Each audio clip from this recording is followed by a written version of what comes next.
Hey, what's up, photo family? Thanks so much for stopping back by. I really appreciate that. So recently, I feel like I talked about having some strong opinions about a couple of cameras, right, that I have. So we did the Olympus Tough 8010, talked about that, fun times. The other camera that I talked about having some strong opinions about, which is a relatively new camera for me, is my Polaroid Now Gen 2. So this particular camera I've had for a couple of weeks now and have been very actively shooting with it. I did find the camera for just a steal at a local Target. I happened to be going in getting some instant film. What the heck? I looked down on the shelf. Here it was for like 70% off. I think I got it for like 50 bucks. So it was a package that included the camera, a charger cable, because there's a battery built into the camera that you charge by an external cable. Came with a creative filter pack, which has been fun, different colors, and I think like a sparkle filter and a couple of other things in this fun Cordura package. Also lens cap, and I'm not going to show you the cable because it's over there because that's where I charge my camera. So just pulled the trigger, bought the camera, got the kit, right? Didn't do any work ahead of time.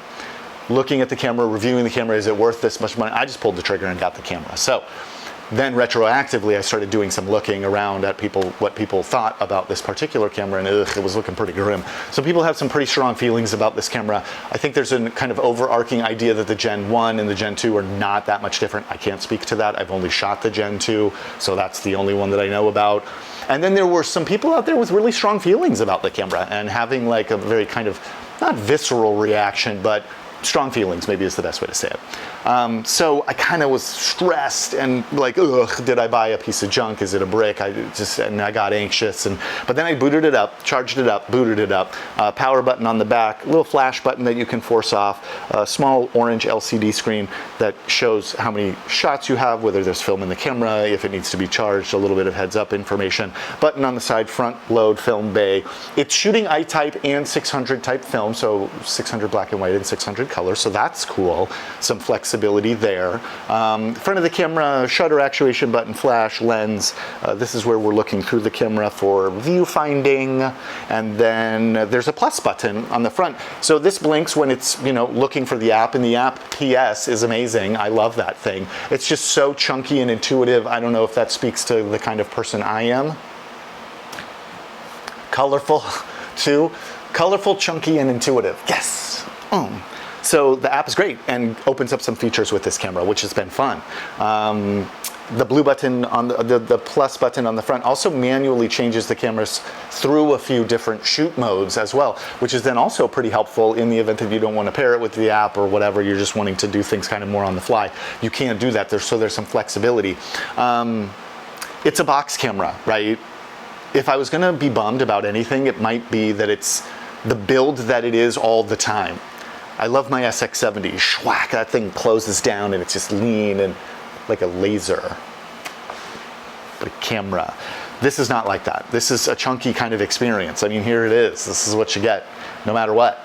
It's fun, and I like its angles, and there's fun design happening, but it's a box camera, and it never becomes any less than this. So carrying it, these types of things is the only downside, and might be like, I don't want to carry that today, so I'm not going to take it out. But that hasn't been an overriding factor for me. That's just the only thing that I would say has been a downside. So as I started shooting with it, with this hesitation, I was getting really great results, which I was so excited about.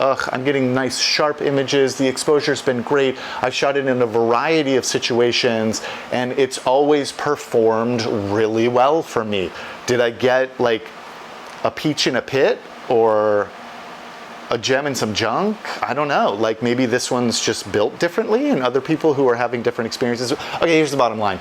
Different people have different experiences with different stuff, right? So, but what I can say about my experience with this, just to throw it out there, is that I'm having a really fun, great experience with this camera. I love the colorway too, it's super cool.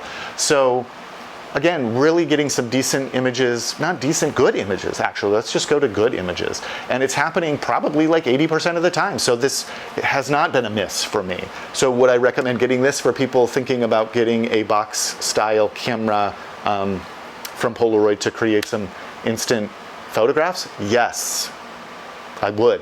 And if you can get it for that like a steal, then by all means hook it up. You'll be super stoked.